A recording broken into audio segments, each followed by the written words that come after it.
Maria Amélia de Orleans, mais tarde Rainha Dona Amélia, nasceu a 28 de setembro de 1865, no York House, em Surrey, Inglaterra. Membro da família real de França, Maria Amélia é filha do Conde de Paris, Luís Filipe, e da Princesa Isabel. Como primogénita, desde cedo sofreu um tratamento mais distante e severo por parte da mãe, o que se justifica por ser muito jovem, tendo apenas 16 anos, mas também pelo contexto da sociedade em que estavam inseridos, uma vez que o conde era herdeiro direto ao trono, o que impunha a pressão do nascimento de um filho varão. Deste modo, a Princesa Isabel temia as repercussões que o nascimento de uma rapariga poderiam ter. São muito poucos os detalhes que temos sobre a infância de Maria Amélia. Sabemos apenas que, estando exilados, a família manteve sempre uma vida simples e sóbria, que se marcou por um ambiente triste e pesado devido às guerras e à instabilidade, e, acima de tudo, centrada no desejo de regressar à pátria. O tão ambicionado regresso só foi a opção em 1869, após o nascimento do filho varão, devido a um maior apoio, mas só se verificou em 1871, após a irmã de Maria Amélia nascer. Maria Amélia e a família regressam assim à França, onde o foco na educação e na instrução dos seus príncipes era o essencial, ficando a cargo de uma aia um plano de estudos bastante exigente, que se complementava com uma parte mais prática e flexível. A nível de personalidade, também houve um trabalho severo, para deixar tanto Maria Amélia como os seus irmãos pessoas frias, fechadas e retraídas, que não poderiam demonstrar sentimentos, vontade de independência ou qualquer espírito de iniciativa. A ausência de carinho também estava presente, com o propósito de preparar adultos fortes e capazes de lidar com as adversidades futuras. No entanto, e apesar dos afetos serem praticamente inexistentes, em algumas cartas trocadas entre familiares temos alguns exemplos. Nestas cartas é notória uma maior proximidade de Maria Amélia ao pai, que apesar de um tratamento mais formal, tratando-a por minha querida filha, mostra por diversas vezes carinho e preocupação, enquanto que a mãe, que lhe chama Baby, tem um notório desinteresse e falta de tempo para as necessidades da primogénita. Por outro lado, ao analisar cartas trocadas entre a princesa e as amigas, sabemos que começa a demonstrar a ânsia pela autonomia e que pratica várias atividades, entre elas a fotografia, o seu principal hobby, e que temos vários exemplos de fotografias de autoria da princesa, em especial de paisagens. No fundo, Amélia e os irmãos foram preparados para as responsabilidades dos cargos mais altos. O casamento real entre Dona Amélia e Dom Carlos tem grande destaque, uma vez que não só foi o último casamento real português, como também revolucionou as tradições e os costumes, já que pela primeira vez na história da família real portuguesa, e apesar de ser um casamento arranjado, a verdade é que os noivos se apaixonaram, não sendo forçados a casar por meras razões sociais ou políticas. Ao contrário do que era habitual, e justificado por ambos serem realmente apaixonados, transparecia uma relação que pouco tinha de artificial, onde era frequente o carinho, o amor e a preocupação. O primeiro encontro do casal deu-se em França, a 25 de janeiro de 1886, quando Dom Carlos foi ao encontro daquela que poderia ser a sua futura mulher, sem qualquer esperança. No entanto, o primeiro encontro deixou-o encantado, com o príncipe a descrever Amélia como a criatura mais adorável do mundo. A este encontro seguiram-se muitos outros, e passados 2 meses já estavam noivos. O casamento foi seguido com muita atenção, tanto por parte de portugueses como franceses. Foi a 17 de maio que partiu o comboio especial onde vinha a noiva, a respectiva família e toda a sua comitiva, que pisou solo português a 19 de maio, seguindo para a Pampilhosa, onde Dom Carlos esperava ansiosamente a sua noiva. Neste local, deu-se o emocionante reencontro dos príncipes, acompanhados por uma efusiva multidão, o que atesta toda a grandiosidade daquela cerimónia. Assim, a 22 de maio de 1986, na igreja de São Domingos, teve lugar aquele que foi o último casamento real, com as celebrações a prolongarem-se até dia 29.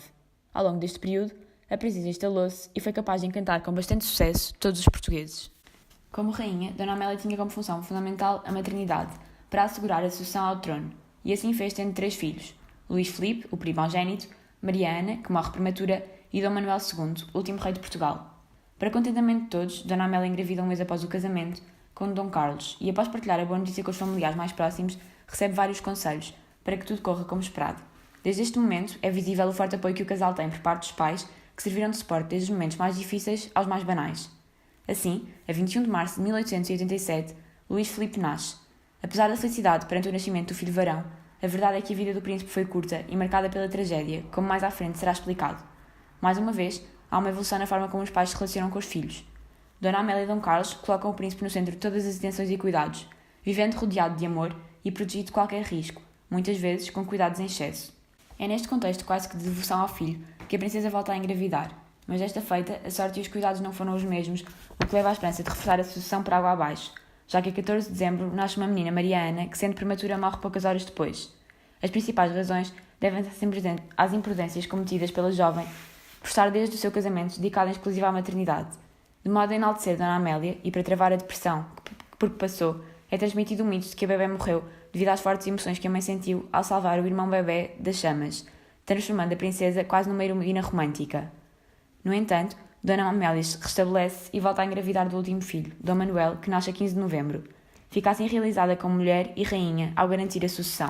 Dom Carlos e Dona Amélia modernizaram a relação com os filhos e basearam-se nos mesmos pilares que já os seus pais tinham usado para os educar, que se baseavam na proximidade e no respeito familiar. Apesar de serem educados por amas, os reis sempre estiveram bastante presentes na vida dos filhos, definindo um plano centrado nas letras e na formação da personalidade, do caráter e do comportamento. Era aqui que surgia o desejo da rainha de formar jovens tratados como quaisquer outros, seguindo modelos de respeito sem exceção, com noções de honra, dever e igualdade. Seguindo esta visão, Dona Amélia convidava regularmente crianças da mesma idade dos filhos para estes terem algum contacto com a realidade exterior e não só com as paredes do palácio. Aos 10 anos, Luís Filipe tem um plano de estudo especial, dedicado à formação do futuro rei, ensinando-o a liderar e a fazer-se obedecer. Já aos 12 anos, volta ao mesmo plano de estudos que o irmão, que era composto pelo estudo científico e das línguas, complementado por uma parte mais física. O horário era extremamente rigoroso, estendendo-se das 7 às 19, muito semelhante ao atual. O ano letivo iniciava-se em Lisboa, em novembro, em meados de junho mudava-se para Sintra, com horário adaptado, focado na atividade física, e em setembro passava para Cascais, onde não se descuravam os estudos. Dona Amélia dava acompanhamento no conhecimento prático adquirido em viagens, ensinando os filhos a conquistar a popularidade, a saber estar e agir do modo mais correto, independentemente da situação, focando-se principalmente em conseguir o amor e respeito dos portugueses para com os seus filhos. Em outubro de 1889, com a morte do sogro Dom Luís I, Dona Amélia, então com apenas 24 anos, tornou-se rainha de Portugal. Contudo, o reinado do seu marido, Dom Carlos I, enfrentava crises políticas, tais como o Ultimato Britânico de 1890 e a insatisfação popular. Em 1892, Dona Amélia recebeu a Rosa de Ouro do Papa Leão XIII. Como rainha, Dona Amélia desempenhou um papel muito importante. Era muito interessada pela erradicação dos males da época, como a pobreza e a tuberculose, e por isso fundou dispensários, que eram estabelecimentos para dar gratuitamente cuidados e medicamentos aos doentes, sanatórios, que eram estâncias hospitalares para tratamento de doentes ou convalescentes, principalmente tuberculosos, lactários populares, estabelecimentos de beneficência onde se fornecia leite gratuito a crianças do povo, cozinhas económicas, cujo objetivo era promover a instalação de estabelecimentos próprios para fornecer uma alimentação saudável e abundante para as classes operárias e menos abastadas por preços acessíveis. Para além de tudo isto, criou também algumas creches. Dona Amélia demonstrou assim o seu interesse pelo bem-estar da população portuguesa. Apesar de tudo isto, as suas obras mais conhecidas são as fundações do Instituto de Socorros a Náufragos, em 1892, do Museu Nacional dos Costos, em 1905, e da Assistência Nacional aos Tuberculosos, em 1899. Dia 1 de fevereiro de 1908, por volta das 5 horas, a família real regressava de uma caçada em Vila Viçosa. Haviam apanhado o comboio até ao Barreiro e um barco até ao Terreiro do Paço, onde seguiram de carruagem.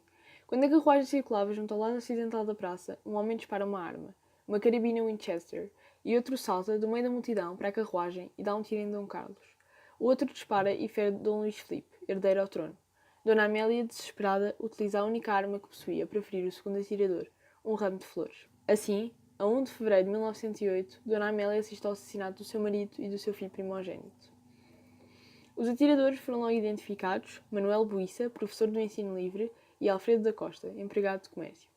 Ambos eram militantes revolucionários e membros da Carbonária, e ambos são abatidos logo a seguir ao assassinato dos dois membros da família real. Com o rei e o filho primogênito mortos, Dom Manuel II tornar-se-ia o último rei de Portugal.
A primeira decisão de Dom Manuel II como rei foi despedir o primeiro-ministro João Franco, pois considerava-o responsável pela tragédia, pois este havia apresentado a Dom Carlos o decreto de 30 de janeiro de 1908, que previa o exílio para o estrangeiro ou a expulsão para as colónias, sem julgamento, de indivíduos que fossem pronunciados em tribunal por atentado à ordem pública.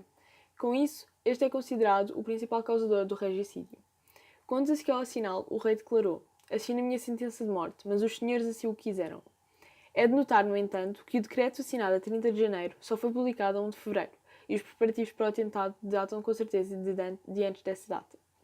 Dom Manuel II foi solenemente aclamado rei a 6 de maio de 1908, jurando manter-se fiel à Carta Constitucional, o que respeitou sempre. Julgando que a intervenção direta na governação pelo seu pai havia sido a principal causa para o desfecho trágico do reinado deste, Dom Manuel II absteve-se de intervir diretamente nos assuntos do governo, seguindo a máxima de que o rei reina, mas não governa. Entretanto, a situação política degradou-se, tendo sucedido 7 governos em cerca de 24 meses. Os partidos monárquicos iam-se fragmentando, enquanto o Partido Republicano continuava a ganhar terreno. As eleições legislativas de 28 de agosto de 1910 fizeram aumentar os deputados republicanos no Parlamento, o que parece ter favorecido bastante a causa revolucionária. Embora já tivesse sido tomada a decisão de tomar o poder pela via revolucionária, no Congresso de Setúbal, 24 a 25 de abril de 1909. Na verdade, a 4 de outubro de 1910 começou uma revolução, e no dia seguinte, 5 de outubro, deu-se a proclamação da República em Lisboa. Após a implantação da República Portuguesa, em 5 de outubro de 1910, Dona Amélia seguiu o caminho do exílio com o resto da família real portuguesa para Londres, em Inglaterra. Depois do casamento de Dom Manuel II com Augusta Vitória, em 1913, a rainha passou a residir em Château de Bellevue, perto de Versalhes, em França.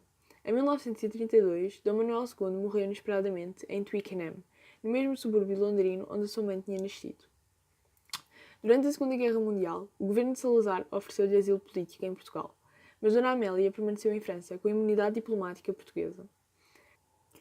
Após o fim da guerra, entre 19 de maio e 30 de junho de 1945, Dona Amélia regressou a Portugal, numa emocionante jornada visitando Lisboa e Fátima, o Bussaco e os mosteiros de Alcobaça e Batalha, Parede na Ericeira, o seu ponto de exílio, e visitando os dispensários que ela própria criara. Todos os locais a que tinha ligação, com exceção de Vila Viçosa, apesar da grande afeição que sentia por esta vila alentejana. No dia 25 de outubro de 1951, a rainha Dona Amélia faleceu na sua residência em Versalhes, aos 86 anos. Tinha sido atingida por um fatal ataque de uremia, morrendo às 9h35 da manhã. Entre as suas últimas palavras encontrava-se a frase: "Quero bem a todos os portugueses, mesmo àqueles que me fizeram mal." O corpo da rainha foi então trasladado pela fragata Bartolomeu Dias, para junto do marido e dos filhos, no panteão real da dinastia de Bragança, no mosteiro de São Vicente de Fora. Esse foi o seu último desejo na hora da sua morte. O funeral teve honras do Estado e foi visto por grande parte do povo de Lisboa.